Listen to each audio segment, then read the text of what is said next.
네, 여러분 안녕하세요. 오늘도 이낙연 당대표의 사면 이슈가 핫해요. 어저께 민주당에서 최고위가 긴급 소집돼서 일단 사과와 반성이 우선이다 하면서 이제 진압에 나섰는데 홀딱 깨는 게 뭐냐면 이낙연 당대표가 기자들 앞에서 내 진정성을 이해해달라. 나 다시 사면 건의할 거라고 또 얘기를 한 거예요.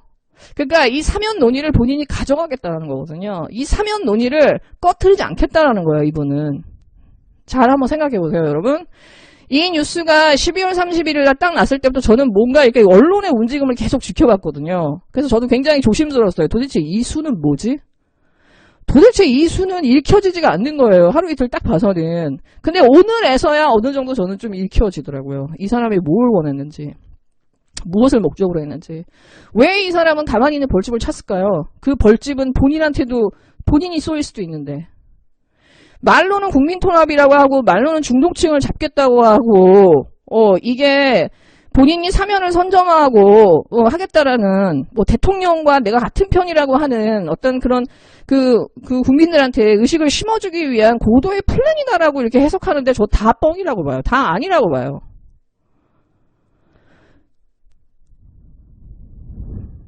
처음 이 이슈가 12월 30일 날 벌어지고 나서 자세히 보세요.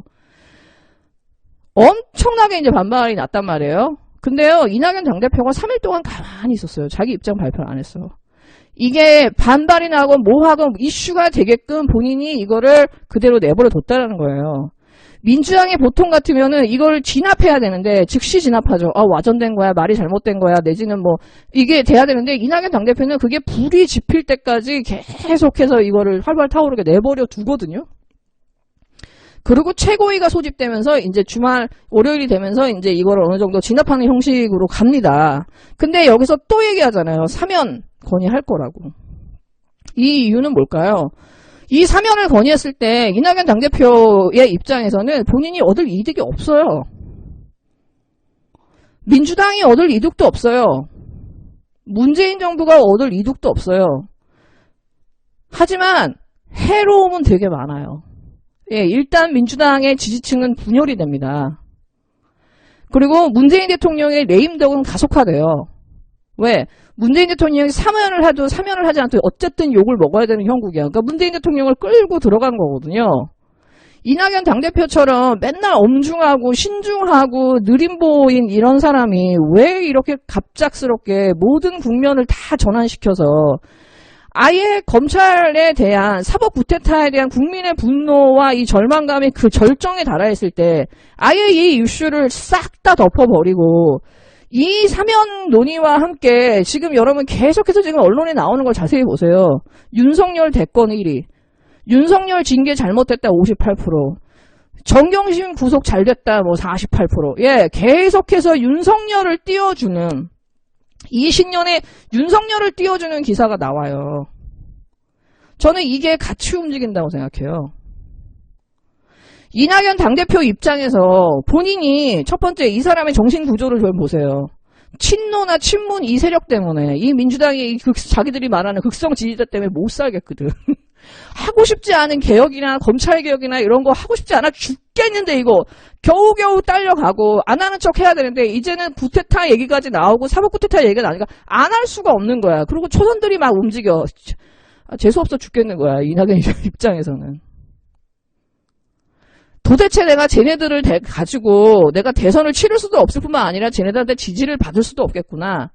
이 지지자들의 성향과 내가 너무 다르구나라는 거를 확인해가는 과정이었다고 봐요. 이낙연 당대표 입장에서는. 그러면 이 사람 입장에서 봤을 때는 또 이 사람이 지금 가까운 게 동교동계잖아요. 그럼 여러분 동교동계의 정신구조를 보셔야 돼. 이낙연 당대표는 동교동계의 막내잖아요. 보셔야 돼. 동교동계 이 사람들은 지옥 토호 세력들이에요. 이 사람들은 계속해서 영호남 갈등을 이용해서 가만히 앉아서 먹던 사람들이야. 근데 이 사람들이 노무현이 나타나면서 이 사람들이 밥그릇이 없어졌거든. 그러니까 노무현을 뭐라고 했어요? 노무현을 호남의 배신자라고. 노무현을 분열의 상징으로 만들어놨어요. 그러면서 노무현은 삼성과 붙어먹었네, 뭐랑 붙어먹었네 하면서 노무현 대통령을 굉장히 그 악의 화신으로 만드는데 최전선방에 있었던 사람들이에요. 여러분, 노빠라는 단어를 만든 사람들이 난닝구들이에요, 소위. 이 동교동계. 노빠란 단어를 공중파에서 최초로 얘기한 게 난닝구들이에요. 노무현 대통령 탄핵하면서 노빠들이 설치고 있다. 대통령에 대한 탄핵의 지지율이 훨씬 높다. 이 노빠들 때문에 이러는 거다.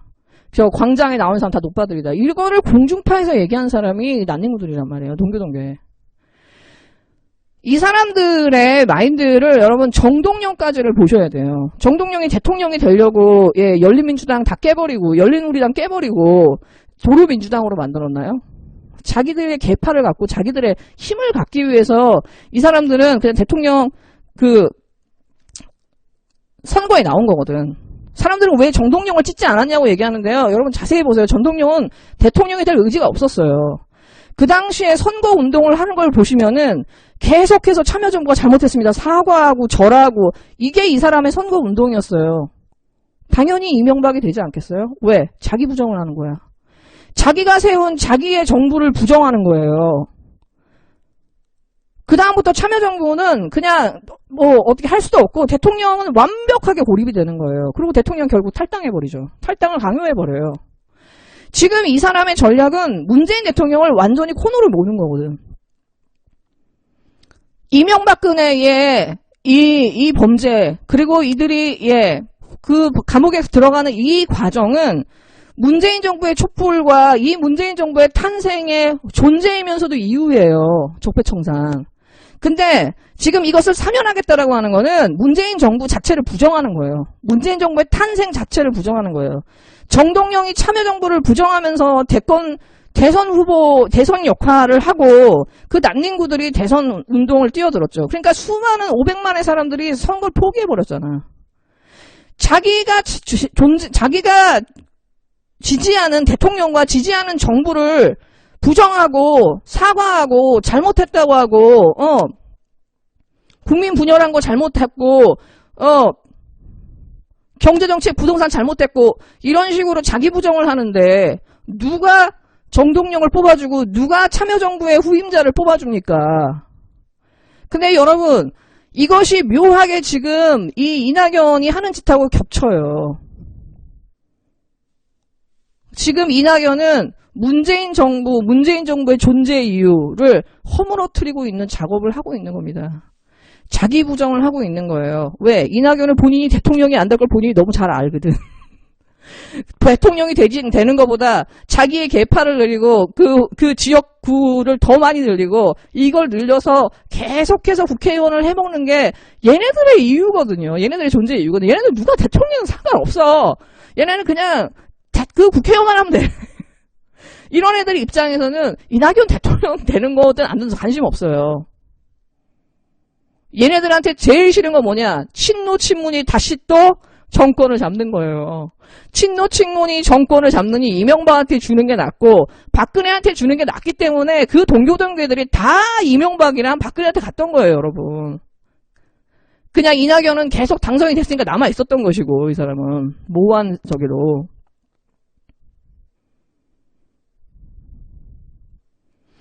그리고 또 하나는 지금 이 사람이 이렇게 사면을 던진 거는요. 그냥 어떻게 보면은 야 친노 친문 나가와 거의 비슷한 얘기예요. 민주당을 갈라놓겠다라고. 예전처럼 열린우리당이랑 도로민주당이 이렇게 움직이면서 나중에 도로민주당이 합쳐지고 그다음에 그걸로 선거운동을 하잖아요. 친노 친문을 걸러내겠다라는 얘기거든. 여기에 고도로 숨은 전략이 뭐냐? 나는 대통령이 되지 않아도 좋으니까 최소한 친노 친문, 추미애든 이재명이든 이런 인간들이 대통령이 되는 건 원치 않는 거야. 차라리 그 사람들이 대통령이 되느니 윤석열한테 넘겨주는 게 낫다라고 지금 계산이 된 거라고 봐요. 이 포석을 깔고 지금 2021년에 문재인 정부를 무너뜨리기 위해서 문재인 정부의 존재 자체를 무너뜨리고 자기 부정에 들어가서 이 자학의 정치를 하기 위해서 지금 이거에 신호탄을 쏜 겁니다. 여러분 이것의 본질을 지금 누구도 느끼지만 제대로 얘기하지 못하고 있거든요. 이낙연 잘라야 됩니다. 이낙연 사퇴시켜야 됩니다. 지금 이낙연은 완벽하게 대통령하고 갈라서겠다라고 하는 선언을 한 거예요. 근데 지금은 참여정부랑 다른 게 대통령의 지지율도 높고 대통령의 지지율이 민주당보다 높고, 그다음 민주당의 친문들도 많고, 민주당의 지지 세력이 참여정부 때처럼 이렇게 가늘지 않아요. 그렇게 쉽게 접수가 되지 않아요. 그러니까 이 사면이라는 되게 모호한 카드를 가지고 폭탄을 던진 거예요. 어떻게 보면 벌집을 발로 차버린 거예요. 이낙연의 머릿속에는 대통령을 안 해도 좋으니까는 최소한 친노질문이 대통령이 돼서는 안 돼. 그러니 내가 차라리 민주당을 무너뜨리고 이 문재인 정부 무너뜨리겠어. 차라리 내 계파를 키우겠어. 저는 이게 이 사람의 내면에 있지 않고는 도저히 익혀질 수 없는 수입니다. 다시 말해서 이낙연은 정동영의 길을 가는 거예요. 진짜 난닝구의 진짜 이 꺼지지 않는 본능. 제가 말씀드렸죠. 이 난닝구는 어떻게 보면은 이 영남 패권주의자보다 더 무섭고 더 위험한 사람들이다. 어떻게 보면 역사 속에 사라져야 될 인간들이다. 이 인간들이 어떻게 보면 다시 부활했다고 봐야죠. 그러니까 윤석열한테 그냥 대통령을 바치겠다라고 하는 그냥 이 신호탄이 있어요. 제가 볼 때는 그 의도가 깔려있지 않고서는 도저히 이 수는 이해가 안 됩니다. 이낙연 사퇴하십시오. 참여정부 때의 민주당이 열린우리당이 아닙니다. 이해찬 당대표가 그 얘기했죠. 열린우리당의 시즌2가 될 수도 있다. 저는 열린우리당의 시즌2를 만들려고 하는 이 토호 세력들, 그 민주당에 숨어있는 세력들이 너무 많다고 생각해요. 그래서 민주당을 무조건적인 지지하고 갈라치기 하지 말라는 사람들 진짜 정알못이라고 생각하는 게 그거예요. 제가 참 궁금했던 게 뭐냐면 이낙연 욕하지 마, 이낙연 뭐 민주당 갈라치기 하지 마 했던 그런 유튜버들 지금 무슨 스탠스 취하고 있는지 사실 궁금해요. 정말 민주당 안에 있는 이 개파나 이걸 모르고 하고 하는 얘기인지 아니면 정말 그 특정 개파들의 끈아풀인 것인지. 며칠 전에 유시민 작가가 했던 말이 되게 가슴 아파요.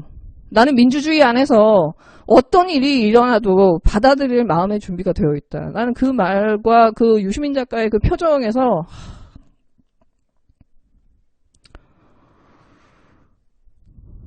그게 상대편의 문제가 아니라 우리 편의 이 내부의 우리 편의 자기부정, 우리 편의 자학, 그렇게 해서 우리 안에서의 자중질환으로 인해서 무엇이든지 어떤 방식으로든지 깨질 수 있다라고 하는, 다시 말해서 이 도로민주당의 부활, 정동영 같은 인간의 부활이 다시 또 나올 수 있다라는 저는 우려를 저는 유시민 작가가 읽은 게 아닌가 생각이 들어요. 되게 가슴이 아픕니다. 네, 마지막으로 이 사람이 사면 논의에 불을 붙인 가장 큰 이유, 검찰개혁 안 하겠다는 얘기예요. 일단 지금 이낙연과 최고위는 지방선거 전까지 검찰개혁에 대해서 로드맵을 제시하고 타임라인을 제시했어요. 2월달까지. 안 하겠다는 얘기예요. 지금 이낙연 사퇴시켜야 됩니다. 지금 민주당에서 제대로 된 검찰개혁을 하고 개혁을 하겠다고 하고 2021년에 포기하지 않겠다고 하면은 이낙연을 사퇴시키는 게 맞습니다. 진짜 이제 지지자들이 정말 정신을 차려야 될 것 같아요. 이제 내부의 적들이 이제 준동할 타이밍인 것 같네요. 네, 여러분 즐거운 하루 되세요.